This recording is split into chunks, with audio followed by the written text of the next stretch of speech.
आज हम उनसे आपकी मुलाकात करवाने जा रहे हैं जिन्हें पहले जो है वे कुख्यात अपराधी के तौर पर देखा जाता था। ठीक है, ਵਧੀਆ ਸਮਾਜ ਨਾਲ ਜੁੜਨੇ ਦਾ ਮੌਕਾ ਮਿਲ ਗਿਆ ਵਾ। ਜੇਲ੍ਹ 'ਚ ਬੈਠਾ ਮੈਂ ਇਸ ਟਾਈਮ ਜੋ ਮੈਂ ਬੋਲਣਾ ਚਾਹੁੰਦਾ ਉਹ ਚੀਜ਼ ਮੈਂ ਨਹੀਂ ਬੋਲ ਪਾਣਾ। ਗਲਤੀਆਂ ਹਰ ਇਨਸਾਨ ਤੋਂ ਹੁੰਦੀਆਂ, ਮੇਰੇ ਤੋਂ ਬਹੁਤ ਹੋਈਆਂ, ਐਸੀਆਂ ਗਲਤੀਆਂ ਵੀ ਹੋਈਆਂ ਜਿਹੜੀਆਂ ਮਾਫੀ ਦੇ लायक नहीं है।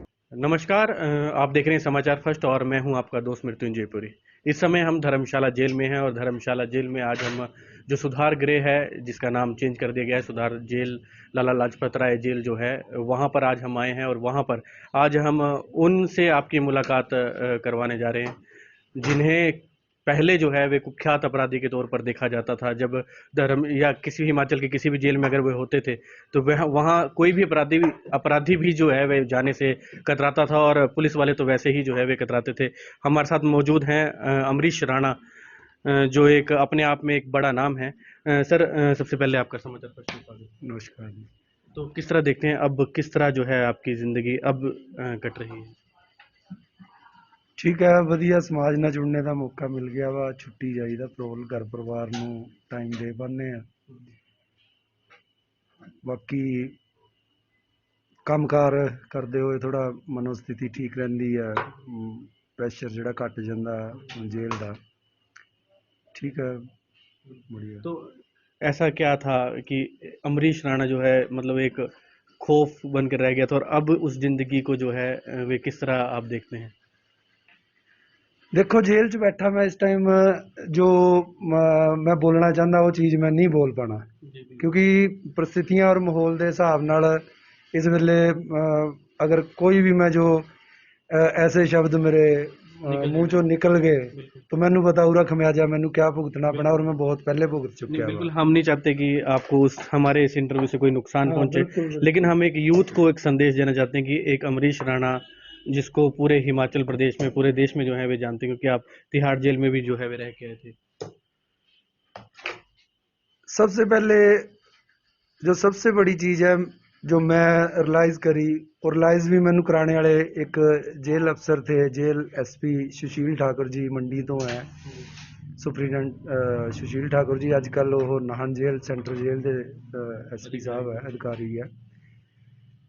मेन मेरी जिंदगी नू चेंज करने का सब तो बड़ा श्रेय उन्होंने ही जाता। उन्होंने मैनू आर्ट ऑफ लिविंग नाल योग नाल जोड़िया, मोटिवेट करिया। उन्होंने ਜਦੋਂ मैं जेल ਦੇ ਵਿੱਚ ਜਦੋਂ ਅਧਿਕਾਰੀ थे, ਜਦੋਂ ਉਹਨਾਂ ਦਾ ਮੈਂ ਬਿਹੇਵੀਅਰ ਕੈਦੀਆਂ ਦੇ ਮੇਰੇ ਤੋਂ ਇਲਾਵਾ ਬਾਕੀ ਸਾਰੇ ਕੈਦੀਆਂ ਦੇ ਪ੍ਰਤੀ ਦੇਖਿਆ, ਜਦ ਕਿ ਮੈਂ ਵੀ ਉਹਨਾਂ ਨੂੰ ਬਾਕੀ ਅਧਿਕਾਰੀਆਂ ਦੀ ਤਰ੍ਹਾਂ ਹੀ ਸਮਝਦਾ था कि जिस तरह ਅਧਿਕਾਰੀਗਣ ਅੱਜ ਤੱਕ ਗਲਤ ਮੇਰੀ ਨਜ਼ਰ 'ਚ ਸੀਗੇ ਵੀ ਹਾਂ ਵੀ ਇਹ ਗਲਤ ਕਰਦੇ ਆ। ਗਲਤੀਆਂ ਹਰ ਇਨਸਾਨ ਤੋਂ ਹੁੰਦੀਆਂ, ਮੇਰੇ ਤੋਂ ਬਹੁਤ ਹੋਈਆਂ, ਐਸੀਆਂ ਗਲਤੀਆਂ ਵੀ ਹੋਈਆਂ ਜਿਹੜੀਆਂ ਮਾਫੀ ਦੇ ਲਾਇਕ ਨਹੀਂ ਆ। ਮੈਂ ਕਿਸੇ ਤੇ ਆਰੋਪ ਨਹੀਂ ਲਗਾਉਣਾ ਚਾਹੁੰਦਾ, ਮੇਰੇ ਤੋਂ ਬਹੁਤ ਵੱਡੀਆਂ ਗਲਤੀਆਂ ਹੋਈਆਂ, ਉਹਨਾਂ ਦਾ ਮੈਂ ਖਮਿਆਜਾ ਵੀ ਭੁਗਤ ਰਿਹਾ। 24 ਸਾਲ ਕਰੀਬ ਮੈਨੂੰ ਜੇਲ੍ਹ 'ਚ 23 ਸਾਲ ਹੋ ਗਏ ਲਗਾਤਾਰ। ਉਸ ਅਫਸਰ ਨੇ, ਉਹ ਸੁਸ਼ੀਲ ठाकुर जी ਕਹਿੰਦੇ ਵੀ ਪੰਜੋਂ ਉਂਗਲੀਆਂ ਇੱਕ ਬਰਾਬਰ ਨਹੀਂ ਹੁੰਦੀਆਂ, ਸਾਰੇ ਲੋਕ ਬੁਰੇ ਨਹੀਂ ਹੁੰਦੇ। तो एक अच्छा अफसर मेरे जीवन च आया। ਜਦੋਂ ਅਫਸਰ ਆਇਆ ਤਾਂ ਮੇਰੀ ਜ਼ਿੰਦਗੀ ਬਦਲ ਗਈ। तो मैं यही देना चाਹੁੰਦਾ ਸੰਦੇਸ਼ ਵੀ ਜੇਲ੍ਹ ਦੇ ਜਿੰਨੇ ਵੀ ਅਫਸਰ ਹੈ, ਸਟਾਫ ਹੈ, ਵੀ ਉਹਨਾਂ ਤੋਂ ਪ੍ਰਭਾਵਿਤ ਹੋਣ, ਉਹਨਾਂ ਦੇ ਸੰਸਕਾਰ ਲੈਣ, ਉਹਨਾਂ ਵਰਗੀ ਨੇਚਰ ਅਪਣਾਉਣ। तो मेरा ख्याल बड़े तो बड़ा अपराधी और ਜਿਹਦੇ ਦਿਲ 'ਚ ਜਿਤਨੀ ਮਰਜ਼ੀ ਬਦਲੇ ਦੀ ਭਾਵਨਾ ਹੋਵੇ ਉਹ ਸਾਰੀ ਬੰਦਾ ਛੱਡ ਸਕਦਾ। ਔਰ ਫਿਰ ਉਹਨਾਂ ਨੇ ਮੈਨੂੰ ਯੋਗ ਨਾਲ ਜੋੜਿਆ। ਜਦੋਂ ਮੈਂ ਆਰਟ ਆਫ ਲਿਵਿੰਗ ਨਾਲ ਜੁੜ ਗਿਆ, ਉਸ ਤੋਂ ਬਾਅਦ ਫਿਰ ਬਿਲਕੁਲ ਮਨੋਸਥਿਤੀ ਚੇਂਜ ਹੋ ਗਈ, ਬਦਲੇ ਦੀ ਭਾਵਨਾ ਖਤਮ ਹੋ गई, क्षमा करने की भाव बन गया भी नहीं ये नादान है, अनजान है, चलो गुस्से च है, इसने कर दिया, हमारे से गलती हुई होगी तब कर दिया। तो क्षमा करने की भी जी आदत बन गई, उहदे नाल मतलब रिलैक्सेशन मिली मैनू भी, और बाकी भी एक मेरी छवि अच्छी हो गई। और हर चीज़ च जिद्दां प्रतिक्रिया देना बंद कर दिता। मैं कोई गलत हो रहा तो गलत देख के मैं अखां बंद करनियां शुरू करतियां, कि गलत हो रहा अपने आप भुगतेगा, भगवान सजा देगा, मैंने क्या लेना। तो क्या अमरीश राणा का जो नाम इतना जो है वे किया गया था कि अमरीश राणा अगर इस जेल में तो हम इस जेल में नहीं जाएंगे, हमने इस जेल में ड्यूटी नहीं देनी? हाँ, मुलाजमान का जरूर ऐसा कुछ टाइम रहा, पर लेकिन कैदियों का ऐसा नहीं रहा। कैदी बिल्कुल भाइयों की तरह मैनू मनते रहे, क्योंकि कैदियों लिए मैं बहुत संघर्ष कराया। ਕੰਮਕਾਰ ਜਿੰਨੇ ਜੋ ਕੈਦੀਆਂ ਤੇ ਪਰੇਸ਼ਾਨੀਆਂ ਉਹਨਾਂ ਦੀਆਂ ਕੋਈ ਘਰੇਲੂ ਸਮੱਸਿਆ ਜਾਂ ਕਾਨੂੰਨੀ ਸਮੱਸਿਆ ਜਾਂ ਉਹਨਾਂ ਦੀ ਕੋਈ ਜੇਲ੍ਹ ਡਿਪਾਰਟਮੈਂਟ ਕੋਈ ਜਾਂ ਕੋਈ ਉਹਨਾਂ ਨੂੰ ਅਧਿਕਾਰੀਗਣ ਜਾਂ ਕੈਦੀ ਕੋਈ ਸ਼ੋਸ਼ਣ ਕਰਦੇ ਜਾਂ ਜੇਲ੍ਹ ਦੇ ਕੋਈ ਸ਼ੋਸ਼ਣ ਕਰਦੇ ਤਾਂ ਉਹਨਾਂ ਦੀ ਮੈਂ ਹੈਲਪ ਕਰਦਾ ਤਾ। ਤਾਂ ਕੈਦੀ ਕਦੀ ਇਸ ਚੀਜ਼ ਤੋਂ ਨਹੀਂ ਘਬਰਾਏ ਕਿ ਅਸੀਂ ਉਸ ਜੇਲ੍ਹ 'ਚ ਨਹੀਂ ਜਾਣਾ। ਜਿੰਨੇ ਅੱਜ ਤੱਕ ਮੇਰੇ ਨਾਲ ਕੈਦੀ ਰਹੇ ਹੈ ਦੂਸਰੀਆਂ ਜੇਲ੍ਹਾਂ 'ਚ ਵੀ, ਤਾਂ ਤੁਸੀਂ ਉਹਨਾਂ ਤੋਂ ਕਦੀ ਅਗਰ ਕਿਸੇ ਨੇ ਕੋਈ ਪਤਾ ਕਰਨਾ ਹੋਵੇ ਤਾਂ ਉਹਨਾਂ ਦੇ ਇੰਟਰਵਿਊ ਲੈ ਸਕਦੇ।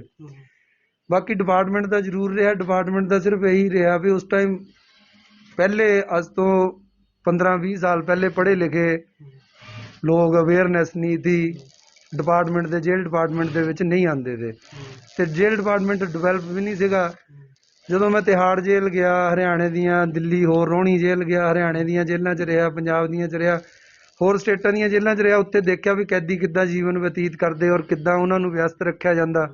ਉਹ ਮੈਂ ਚੀਜ਼ਾਂ ਆ ਕੇ ਇੱਥੇ ਉਠਾਈਆਂ, ਸਰਕਾਰ ਨੂੰ ਲਿਖੀਆਂ, ਕੋਰਟ ਨੂੰ ਲਿਖੀਆਂ।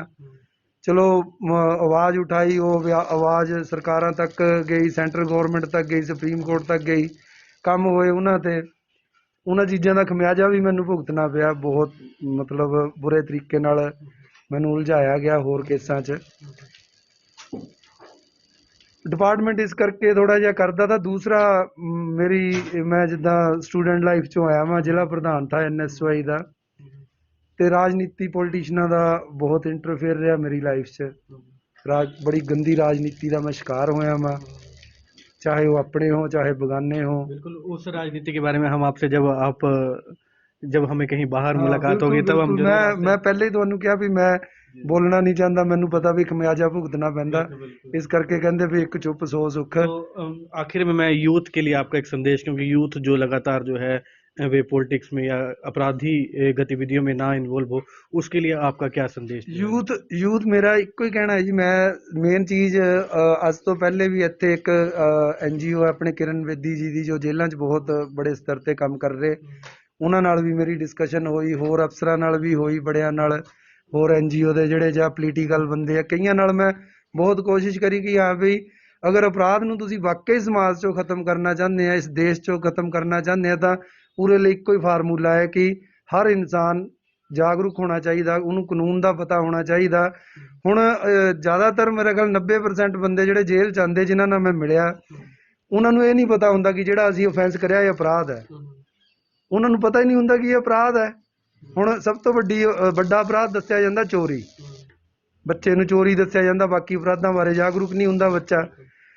ਅਗਰ 5ਵੀਂ ਕਲਾਸ ਤੋਂ ਥੋੜ੍ਹੇ ਸਤਰ ਤੇ ਕਾਨੂੰਨ ਦੀ ਪੜ੍ਹਾਈ 5ਵੀਂ ਤੋਂ 10ਵੀਂ ਤੱਕ ਪੜ੍ਹਾਉਣੀ ਸ਼ੁਰੂ ਕਰ ਦਿੱਤੀ ਜਾਵੇ, 10ਵੀਂ ਤੋਂ +2 ਤੱਕ ਮੇਜਰ ਐਕਟ ਹੈ ਜਿਹੜੇ ਉਹ ਪੜ੍ਹਾਏ ਜਾਣ, ਉਸ ਤੋਂ ਬਾਅਦ +2 ਤੋਂ ਬਾਅਦ ਕਾਲਜ ਦੇ ਵਿੱਚ ਇੱਕ ਲਾਅ ਦਾ ਵਿਸ਼ੇ ਅਲੱਗ ਤੋਂ ਹੋਣਾ ਚਾਹੀਦਾ, ਜਿਹਦੇ ਨਾਲ ਜਿਨ ਵਕੀਲ ਅੱਗੇ ਲਾਅ ਦੇ ਰਿਲੇਟਿਡ ਕਿਤੇ ਵੀ, ਚਾਹੇ ਉਹ ਨਿਆਂ ਪ੍ਰਣਾਲੀ 'ਚ ਚਾਹੇ ਕਿਤੇ ਵੀ ਜਾਣਾ ਹੈ, ਤਾਂ ਨਹੀਂ ਵੀ ਜਾਣਾ ਹੈ, ਅਗਰ ਉਸਨੇ ਖੇਤੀ ਵੀ ਕਰਨੀ ਹੈ, ਉਸਨੂੰ ਕਾਨੂੰਨ ਦੀ ਜਾਣਕਾਰੀ ਹੋਏਗੀ, ਉਹ ਬਾਹਰ ਆ ਕੇ ਕਿਸੇ ਨੂੰ ਵੀ ਗਲਤ, ਕਿਸੇ ਅਧਿਕਾਰੀ ਨੂੰ, ਕਿਸੇ ਅਫਸਰ ਨੂੰ, ਕਿਸੇ ਪੋਲੀਟੀਸ਼ੀਅਨ ਨੂੰ, ਸਰਕਾਰ ਨੂੰ, ਸਿਸਟਮ ਨੂੰ ਗਲਤ ਨਹੀਂ ਕਰਨੇ ਦੇਗਾ, ਕਿਉਂਕਿ ਉਸਨੂੰ ਕਾਨੂੰਨ ਦੀ ਜਾਣਕਾਰੀ ਹੋਣੀ, ਉਸਨੇ ਲਾਅ ਪੜ੍ਹਿਆ ਵਾ ਹੋਣਾ।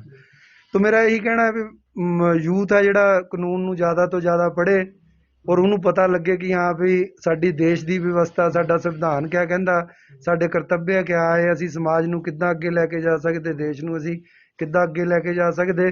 ਉਹ ਸਾਰੀ ਜਾਣਕਾਰੀ ਕਾਨੂੰਨ ਪੜ੍ਹ ਕੇ ਹੀ ਮਿਲ ਸਕਦੀ, ਔਰ ਕਾਨੂੰਨ ਪੜ੍ਹ ਕੇ ਹੀ ਉਸ ਮਕਸਦ 'ਚ ਕਾਮਯਾਬ ਹੋ ਸਕਦੇ। ਇਸੀ ਤਰ੍ਹਾਂ ਅਗਰ ਕਾਲਜ ਦੇ ਵਿੱਚ ਇੱਕ ਅਲੱਗ ਤੋਂ ਵਿਸ਼ੇ ਲਾਅ ਦਾ ਹੋ, ਤਾਂ ਵਧੀਆ ਸਾਡੇ ਕੋਲ ਵਕੀਲ ਹੋਣੇ, ਵਧੀਆ ਨਿਆਂ ਪ੍ਰਣਾਲੀ 'ਚ ਜੱਜਿਸ ਜਾਣੇ, ਕਿਉਂਕਿ ਲਾਅ ਉਹਨਾਂ ਦਾ ਬੇਸਿਕ ਨੀਂਵ ਮਜ਼ਬੂਤ ਹੋਣੀ, ਕਿਉਂਕਿ ਉਹ 5ਵੀਂ ਕਲਾਸ ਤੋਂ ਲਾਅ ਪੜ੍ਹਦੇ ਆਉਂਦੇ ਹੋਣੇ। ਔਰ ਇਹ ਚੀਜ਼ ਨੂੰ ਲੈ ਕੇ ਮੈਂ ਕਾਫੀ ਜ਼ੋਰ ਲਗਾਇਆ ਵੀ ਆਪਣੇ ਸਤਰ ਤੇ ਜਿੱਥੇ ਮੇਰੇ ਲਿੰਕਸ ਤੇ ਵੀ ਕੋਈ ਐਸਾ ਸਿਸਟਮ। ਹੋਰ ਫਿਰ ਮੈਨੂੰ ਧੀਰੇ ਧੀਰੇ ਮਤਲਬ ਇਹ ਮੈਂ ਆਵਾਜ਼ ਅੱਜ ਤੋਂ 10 ਸਾਲ 12 ਸਾਲ ਪਹਿਲੇ ਉਠਾਣੀ ਸ਼ੁਰੂ ਕਰੀ ਥੀ, ਤੇ ਕੁਝ ਸਟੇਟਾਂ ਦੇ ਵਿੱਚ ਇਹ ਚੀਜ਼ ਜਿਹੜਾ ਲਾਅ ਹੈ ਕੰਪਲਸਰੀ ਵਿਸ਼ੇ ਕਰ ਦਿੱਤਾ ਵਾ ਗਿਆ ਵਾ, ਮਤਲਬ 1-2 ਸਟੇਟਾਂ ਹੈ।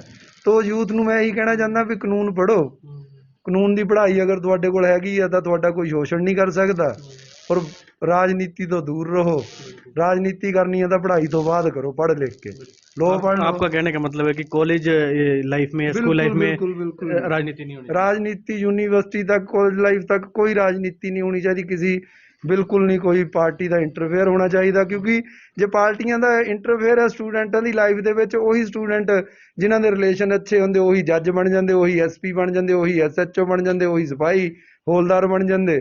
ਉਹ ਪਾਰਟੀਆਂ ਦੇ ਕੋਈ ਕਾਂਗਰਸ ਲਈ ਕੰਮ ਕਰ ਰਿਹਾ, ਕੋਈ ਬੀਜੇਪੀ ਲਈ ਕਰ ਲਿਆ, ਕੋਈ ਭਾਜਪਾ ਲਈ ਕਰ ਲਿਆ, ਕੋਈ ਆਪ ਲਈ ਕਰ ਰਿਹਾ। ਉਹੀ ਅਫਸਰ ਜਿਹੜੇ ਆ ਆਪਣੇ ਪਾਰਟੀ ਦੇ ਜਿਹੜੇ ਨੇਤਾਵਾਂ ਨੇ ਉਹਨਾਂ ਨੂੰ ਆਕਾ ਜਿਹੜੇ ਹੁੰਦੇ ਪੋਲੀਟੀਸ਼ੀਅਨ ਜਿਹੜੇ ਉਹਨਾਂ ਲਈ ਉਹ ਕੰਮ ਕਰਦੇ ਉਹ ਅਫਸਰ। ਇਸੀ ਕਰਕੇ ਸਮਾਜ ਦਾ ਬੇੜਾ ਕਰਕੇ ਦੇਸ਼ ਦਾ ਹੁੰਦਾ। ਤੇ ਇਸ ਕਰਕੇ ਜਿਹੜੀ ਰਾਜਨੀਤੀ ਆ ਬਿਲਕੁਲ ਨਹੀਂ, ਕਾਲਜ ਲਾਈਫ ਦੇ ਵਿੱਚ ਸਟੂਡੈਂਟ ਲਾਈਫ ਦੇ ਵਿੱਚ ਰਾਜਨੀਤੀ ਬਿਲਕੁਲ ਨਹੀਂ ਹੋਣੀ ਚਾਹੀਦੀ। ਕੋਈ ਨਾ ਯੂਨੀਵਰਸਿਟੀਆਂ ਦੇ ਵਿੱਚ, ਨਾ ਕਾਲਜਾਂ ਦੇ ਵਿੱਚ, ਨਾ ਸਕੂਲਾਂ 'ਚ राजनीति करनी है पढ़ाई लिखाई तो बाद होनी चाहिए राजनीति। अमरीश जी मैं मतलब कुछ ज़्यादा लंबी बातचीत नहीं खींचूंगा, क्योंकि एक किस्सा आया था शायद धर्मशाला जेल का, ये था कि एक पुलिस वाले का कान कट गया था। बिल्कुल बिल्कुल बिल्कुल बिल्कुल ਤੁਹਾਨੂੰ ਮੈਂ ਜਿੱਦਾਂ ਦੱਸਿਆ ਕਿ ਜੇਲ੍ਹ 'ਚ ਮੈਂ ਆਵਾਜ਼ ਉਠਾਉਂਦਾ ਰਿਹਾ ਵੀ ਇਸ ਤਰ੍ਹਾਂ ਵੀ ਕੋਈ ਰੋਟੀ ਮਾੜੀ ਮਿਲਦੀ ਹੈ, ਕਿਸੇ ਨਾਲ ਮਾਰਪੀਟ ਹੋ ਰਹੀ ਹੈ, ਕਿਸੇ ਨੂੰ ਦਵਾਈਆਂ ਨਹੀਂ ਮਿਲ ਰਹੀਆਂ, कोई बंदा अंदर तड़प तड़प के मर रहा है, जान खत्म, जान तो चला गया बंदा। उस समय की बात है। हाँ उस समय की बातें हैं। मर रहा, मारपीट हो रही, अल्फ नंगे करके कैदी अंदर कुट्टे जाने, घुमाए जाने, बेल्टा ना कुटने। ਜਦੋਂ ਸਾਰੇ ਕੈਦੀਆਂ ਦੇ ਵਿੱਚ ਅਲਫ ਨੰਗੇ ਕਰਕੇ ਮੁਲਾਜ਼ਮ ਘੁਮਾ ਰਹੇ ਕੁੱਟ ਰਹੇ ਆ ਕੈਦੀਆਂ ਨੂੰ, ਤਾਂ ਕਿਤੇ ਨਾ ਕਿਤੇ ਜਦੋਂ ਕੁਝ ਵੀ ਅਸੀਂ ਦੇਖਦੇ ਉਹਦਾ ਪ੍ਰਭਾਵ ਸਾਡੇ ਤੇ ਪੈਂਦਾ, ਜਾਂ ਤਾਂ ਉਹ ਸਾਨੂੰ ਦਿਖਾਈ ਨਾ ਦੇ। ਅਗਰ ਦਿਖਾਈ ਦੇ ਗਿਆ ਤਾਂ ਸਾਡੀ ਉਹਦੇ ਤੇ ਕੋਈ ਨਾ ਕੋਈ ਸਾਡੀ ਜ਼ਰੂਰ ਰਾਏ ਬਣ ਜਾਏਗੀ। मनोस्थिति ऐसी होगी कि यहाँ पे इतना अत्याचार कर रहे हैं, ऐसा हो रहा है, यहाँ पे क्यों हो रहा है। एक वैसे जिदा किसी के प्रति बंदा नैगेटिव हो जाता था, थोड़ी जी नैगेटिविटी उस मुलाजिम के प्रति जनाब के प्रति मेरे दिल च भी आ गई। इसी तरह होंदे होंदे मेरे हार्ट की प्रॉब्लम थी, मैनू मेरे दिल की धड़कन बढ़ गई जिस दिन का केस है। कोई जेल डिपार्टमेंट ਲਈ मैं मुसीबत था, तो हर बंदा यही चाहता था जेल अफसर भी मर मुक जाए तो ਸਿਆਪਾ ਖਤਮ ਹੋਵੇ, 4 ਕਾਗਜ਼ ਕਾਲੇ ਕਰਨੇ ਪੈਣੇ। ਮੈਨੂੰ ਸਵੇਰ ਦੀ ਪ੍ਰੋਬਲਮ ਹੋਈ ਵੀ ਸ਼ਾਮ ਨੂੰ ਮੈਨੂੰ ਕਰੀਬ 6:45 ਵਜੇ ਧਰਮਸ਼ਾਲਾ ਹਸਪੀਟਲ ਪਹੁੰਚਾਇਆ ਗਿਆ। ਜਦ ਮੇਰੀ ਡਾਕਟਰਾਂ ਨੇ ਹਾਲ ਦੇਖਿਆ ਤੇ ਮੈਨੂੰ ਇੱਕਦਮ ICU ਰੂਮ 'ਚ ਲੈ ਗਏ, ਉੱਥੇ ਆਕਸੀਜਨ ਲਾਤੀ, ਮਸ਼ੀਨਾਂ ਲਾਤੀਆਂ। ਤਾਂ ਉਸ ਵਕਤ ਮੇਰੀ ਧੜਕਣ ਜਿਹੜੀ 1 ਮਿੰਟ ਦੀ 278 ਦੇ ਕਰੀਬ ਸੀ। ਤੇ ਉਹਨਾਂ ਨੇ ਕਿਹਾ ਵੀ ਬੜੀ ਮਤਲਬ ਸੀਰੀਅਸ ਕੰਡੀਸ਼ਨ ਹੈ। ਉਸ ਵੇਲੇ ਉਹਨਾਂ ਨੇ ਤੁਰੰਤ ਮੈਨੂੰ ਟ੍ਰੀਟਮੈਂਟ ਜਿਹੜਾ ਦੇਣਾ ਤਾਂ ਦਿੱਤਾ। ਜਦੋਂ ਮੈਂ ਵਾਪਸ ਆਇਆ ਤਾਂ ਵਾਪਸ ਆ ਕੇ ਮੈਂ ਸਾਹਿਬ ਨਾਲ ਗੱਲ ਕਰੀ, ਜਿਹੜੇ ਜੇਲ੍ਹ ਦੇ ਅਧਿਕਾਰੀ ਤੇ, ਵੀ ਮੈਂ ਤੁਹਾਨੂੰ 12 ਵਜੇ ਦਾ ਕਹਿ ਰਿਹਾ ਵੀ ਮੈਨੂੰ ਪ੍ਰੋਬਲਮ ਹੋਈ ਵੀ ਮੈਂ ਇੰਨਾ ਸੀਰੀਅਸ ਤਾਂ ਤੁਸੀਂ ਮੈਨੂੰ ਭੇਜਿਆ ਨਹੀਂ ਹਸਪੀਟਲ, ਕਿ ਕਿਆ ਤੁਸੀਂ, ਮੈਨੂੰ ਤਾਂ ਇਹ ਲੱਗਦਾ ਵੀ ਡਾਕਟਰ ਨੇ ਔਰ ਤੁਸੀਂ ਇਹ ਚਾਹਿਆ ਵੀ ਇਹ ਮਰ ਜੇ ਅੰਦਰ ਤਾਂ ਗੱਲਬਾਤ ਖਤਮ ਹੋ ਜੇ। ਮੈਂ ਇਤਨੀ ਗੱਲ ਬੋਲੀ ਤੇ ਇਤਨੀ ਦੇਰ 'ਚ ਉਹ ਮੁਲਾਜ਼ਮ ਥੇ ਜਿਹੜੇ ਉਹਨਾਂ ਨਾਲ ਉਹ ਅੰਦਰ ਆ ਕੇ ਡਿਊਟੀ ਤੇ ਥੇ, ਉਹਨਾਂ ਨਾਲ ਕਹਾ ਸੁਣੀ ਹੋ ਗਈ। ਉਹਨਾਂ ਨੇ ਵੀ ਮੇਰੇ ਨਾਲ ਧੱਕਾ ਮੁੱਕੀ ਕਰੀ, ਮੈਂ ਵੀ ਉਹਨਾਂ ਨਾਲ ਧੱਕਾ ਮੁੱਕੀ ਕਰੀ। ਜਦੋਂ ਧੱਕਾ ਦਿੱਤਾ ਉੱਥੇ ਇੱਕ ਟਰੰਕ ਪਿਆ था ਲੋਹੇ ਦਾ, ਲੋਹੇ ਦੇ ਟਰੰਕ ਦੇ ਨਾਲ ਲੱਗ ਕੇ ਉਹਨਾਂ ਦਾ ਕੰਨ ਜਿਹੜਾ ਕੱਟਿਆ ਗਿਆ। ਕੇਸ ਬਣਾ ਦਿੱਤਾ ਪੁਲਿਸ ਨੇ, ਫਿਰ ਉਹੀ ਕਿ ਅਮਰੀਸ਼ ਨੇ ਮੂੰਹ ਨਾ ਕੱਟ ਦਿੱਤਾ, ਕੰਨ ਏਦਾਂ ਕਰਤਾ। 4 ਦੀਵਾਰੀ 'ਚ ਬੰਦ ਹੈ ਬੰਦਾ, ਮੇਰੀ ਤਾਂ ਕਿਸੇ ਨੇ ਸੁਣਨੀ ਨਹੀਂ। ਤਾਂ ਉਹੀ ਗੱਲ ਹੈ ਵੀ ਜੋ ਦਿਖਾਤਾ ਉਹ ਬਣ ਗਿਆ। ਬਿਲਕੁਲ। अब क्योंकि ਮੇਰੇ ਉਹਨਾਂ ਨਾਲ ਹੁਣ ਬਹੁਤ ਅੱਛੇ ਰਿਲੇਸ਼ਨ ਆ ਭਾਈਆਂ ਦੀ ਤਰ੍ਹਾਂ। ਮਤਲਬ ਉਹੀ ਅਫਸਰ ਜਿਹੜੇ ਹੈ ਉਹ ਵਿਕਾਸ ਜੀ ਹੈ, ਉਹ ਇੱਥੇ ਦੇ ਧਰਮਸ਼ਾਲਾ ਤੋਂ ਹੁਣ ਪ੍ਰਮੋਟ ਹੋ ਕੇ ਗਏ ਵੇ, ਅੱਜ ਕੱਲ੍ਹ ਨੂਰਪੁਰ ਜੇਲ੍ਹ ਇੰਚਾਰਜ ਹੈ ਵਿਕਾਸ ਸ਼ਰਮਾ ਜੀ। ਤੇ ਭਾਈਆਂ ਦੀ ਤਰ੍ਹਾਂ ਰਿਲੇਸ਼ਨ ਹੈ ਉਹਨਾਂ ਨਾਲ, ਦੁੱਖ ਸੁੱਖ ਵੀ ਮੇਰੇ ਫੈਮਿਲੀ ਦਾ ਵੀ ਉਹ ਪੁੱਛ ਲੈਂਦੇ ਹਾਲ ਚਾਲ, ਮੇਰੇ ਨਾਲ ਬੈਠਦੇ ਗੱਲਬਾਤ ਕਰਦੇ। ਬਿਲਕੁਲ ਮਤਲਬ ਕੋਈ ਰੋਸ਼ ਨਹੀਂ ਹੈ ਉਹਨਾਂ ਦੇ ਦਿਲ 'ਚ ਵੀ ਔਰ ਮੇਰੇ 'ਚ ਵੀ ਕੋਈ ਨਹੀਂ ਹੈ। ਜੋ ਪ੍ਰਸਥਿਤੀਆਂ ਦੀਆਂ ਹੈ ਸੀਆਂ ਉਹੀ ਹੈ ਵੀ ਟਾਈਮ ਹੁੰਦਾ, ਇਨਸਾਨ 'ਚ ਕਮੀਆਂ ਹੁੰਦੀਆਂ, ਕੁਛ ਸਾਡੇ 'ਚ ਥੀਆਂ ਕੁਛ ਉਹਨਾਂ 'ਚ ਥੀਆਂ। ਉਹ परिस्थितियां दे हिसाब अब तो पहले से काफी जो है सुधार जेल में। बिल्कुल बिल्कुल चीज़ां बहुत सुधर गई 100% तो कुछ भी नहीं होंदा जी। कमियां तो हर चीज़ च होंदियां ही हैं, कमियां रह जांदियां, बंदा जितनी मर्जी कोशिश कर ले कमी रह जाती, लेकिन पहले नालों सुधार है बहुत ज़्यादा। मतलब जितना होना चाहिए उतना नहीं है, पर पहले नालों बहुत ज़्यादा है। बहुत बहुत धन्यवाद सर, आपका समय आपने। ठीक है जी, थैंक यू, धन्यवाद, बड़ी मेहरबानी। ये थे हमारे साथ अमरीश राणा, जिन्होंने साफ तौर पर बताया कि जिस तरह जो है उनका सफ़र यहाँ तक रहा, किस तरह जो है गलतियाँ हुई, उन गलतियों का आज उन्हें एहसास है। आज उनका जीवन जो है पहले से बेहतर गुजर रहा है। एक अधिकारी आए इनकी ज़िंदगी में, उन्होंने इनकी जीवन में जो बदलाव लाया उस बारे में भी इन्होंने बताया, और साथ ही बताया कि छात्र राजनीति जो है उसे बंद करना चाहिए, क्योंकि जब छात्रों की पढ़ाई में राजनीति इन्वॉल्व हो जाती है उस समय जो है कई ज़्यादा कई जगह जो है वे इस तरह की गतिविधियां हो जाती हैं कि अपराध तक जो है वे व्यक्ति पहुंच जाता है। तो इसी तरह के कई सुझाव इन्होंने दिए हैं, कई बातें जो हैं इन्होंने बताई हैं, इसी तरह के किस्से जो हैं इन्होंने बताए हैं। इसी तरह के अपडेट्स देखने के लिए आप देखते रहें। कैमरामैन अनुज के साथ मृत्युंजय पुरी, समाचार फर्स्ट।